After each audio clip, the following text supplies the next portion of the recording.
there is tremendous pressure inside the political process to make sure that the voters stay aligned inside either the Democrat or Republican parties. Why? Because both of those parties have been captured by special interests. And those special interests are, quite frankly, the antithesis of the interests of the people.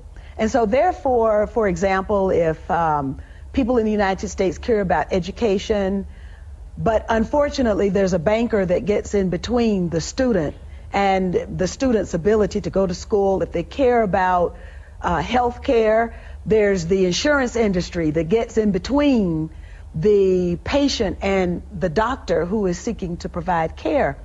And so we have all of these special interests that have positioned themselves in between the political decision makers and the people themselves. The process now is more responsive to those special interests than it is to the values and the wishes of the American people. When I first went to Congress, I did not go to Congress to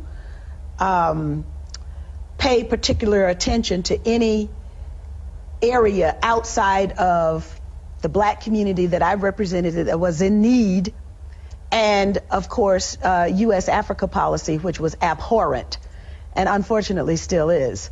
But what I ran into, I bumped into at almost every turn were these special interests. And there's no more special interest that has any more influence than the pro-Israel lobby. And so then when I did outreach, for example, to the Muslim community in the United States, I bumped into the pro-Israel lobby, which of course does not want to have to contend with a politicized Muslim community, which is as large as and is as wealthy as the pro-Israel lobby is in the United States. So yes, I first-handedly and also frontally was assaulted by the presence of the pro-Israel lobby to such an extent. Physically assaulted? Well, politically assaulted. Okay. To such an extent that my father had to ask the question publicly, what does Stone Mountain, Georgia have to do with Israel? What I was doing was servicing the needs of my constituents.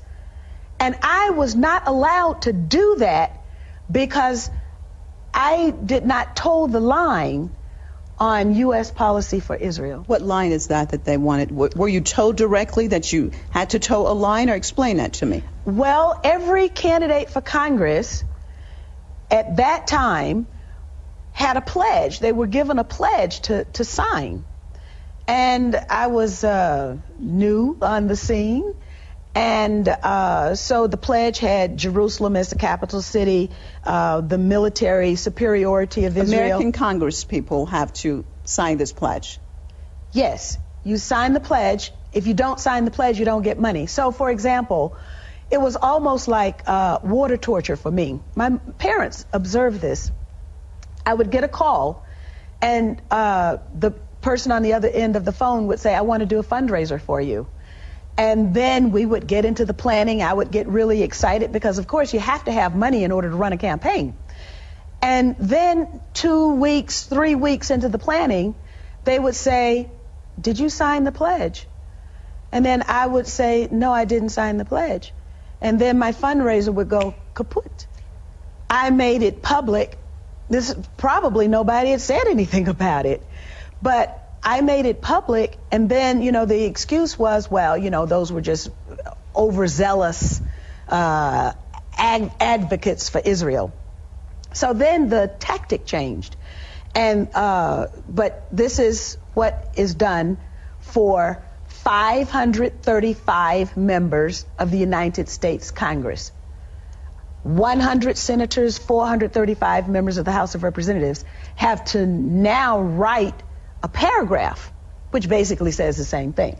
So it's not a pledge, but it's a paragraph, and you post it, and there are these forums you have to go to at the synagogues or whatever, and then if you don't perform appropriately, then you don't get money to run your campaign. The problem is that it requires an awful lot of money to run a campaign. And whether it's a woman's organization, an environmental organization, people can read about this on the internet if they're interested. If you go to thomas.loc.gov, that is the official United States Congress website.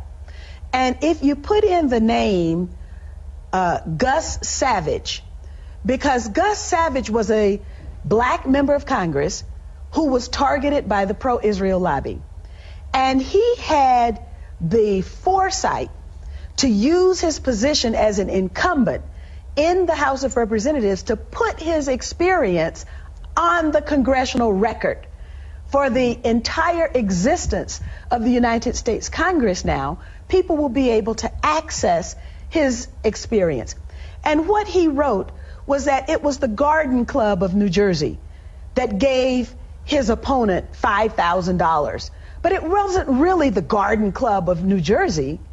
It was the activists who were associated with AIPAC, the American Israel Public Affairs Committee. Well, the district that I initially represented in Congress, I represented so many districts because redistricting was a tool that was used to target me, to eliminate me from the Congress. But the district that initially sent me there was a district that was comprised of rural blacks in the Black Belt of Georgia. These are people who have not had access to equal opportunity at all. The district was challenged in the Supreme Court, and with the assistance of the Anti-Defamation League, the district was dismantled. It generally takes about $250,000 minimum to take a case from filing up to the Supreme Court. And the people who filed the lawsuit to dismantle, they challenged my ability to represent the people of that particular district. Who were these people? Well, actually, interestingly, there were 5 white citizens, one of whom had been the white male candidate that I defeated in the Democratic primary. And they were aided and abetted by the Anti-Defamation League.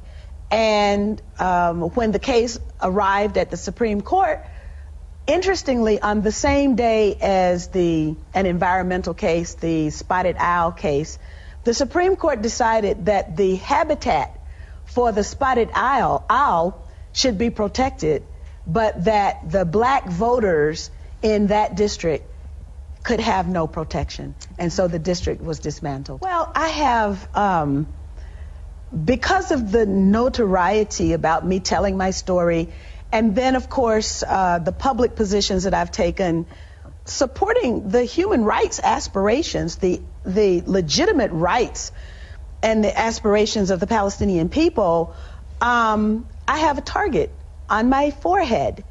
And that then means that every means that is available to the pro-Israel lobby will be utilized to make sure that I do not ever occupy a position of authority. Now, fortunately for me, there is a very large peace community that is interested in change. And they would like to have a tested, experienced voice representing them in that very hall of Congress so that they can at least have their voices heard, even if they can't change the policy. But being there is the first step to having the policy changed.